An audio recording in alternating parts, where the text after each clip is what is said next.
Okay, now we're going to transform a square root function. These are kind of cool. Okay, so notice what we have. We have y is equal to 2 times the square root of negative x subtract 2. The negative x subtract 2 is under the radical. The plus 1 is on the outside. So notice what we have.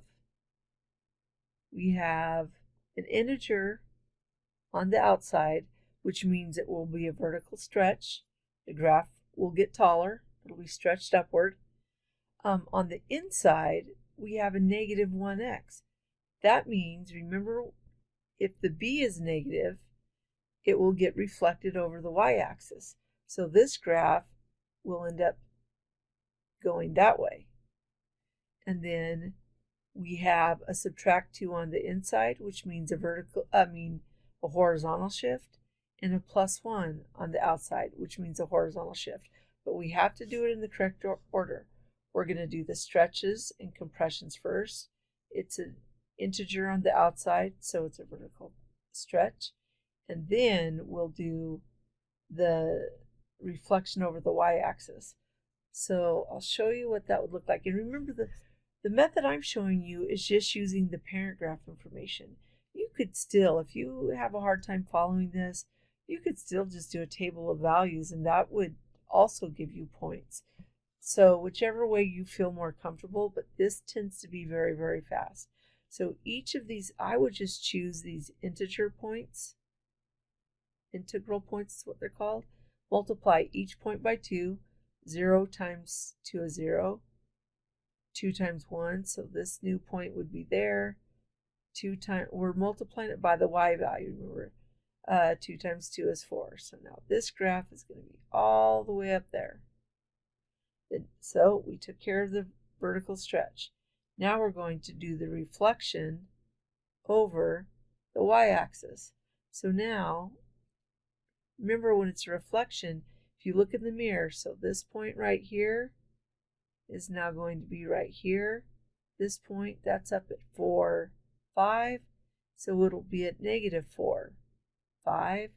And this, let's see, and then at 0, 0. So the new graph, let me just put in a different color. I didn't draw that very well, but would look like this. Okay, we took care of the reflection.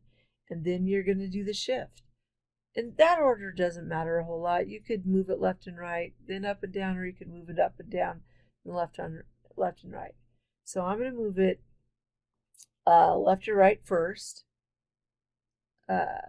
So this one we have to be a little bit careful. So one easy way to know for sure, I'm going to write negative.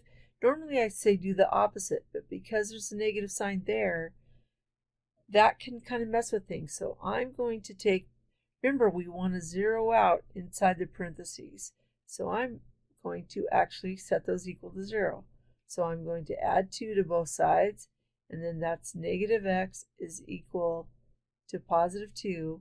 But we don't want it to be negative x, so we're going to divide each side by negative 1. So x is equal to negative 2. So I typically say do the opposite of what's on the inside of the parentheses. But here's a great example of the exception to the rule. So we know that this graph is going to be moved to the left. Let me go ahead and lock this. And I know I have an example of that. So I'm just going to take this, I'm going to move it to the left 2. And then we can move it up 1. It's going to look something like that. And then I'm going to move this out of the way. And that's exactly what happened. Now for the domain and range, for the domain, normally it touches at 0 and heads off to positive infinity. And for the range, the lowest point is 0. And even though it's gradual, it's still headed up to positive infinity. But look at what's happening here. Well, the range is still going up towards positive infinity, but where's the left for the domain, I'm sorry, where's the leftmost point? Well, the leftmost point is right there at -2. So we're going to say -2, but look at where it's headed. It's headed towards -infinity. So that's the new domain.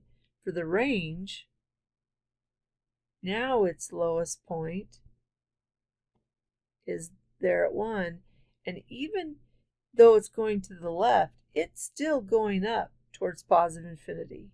Okay, that's it for the square root graph.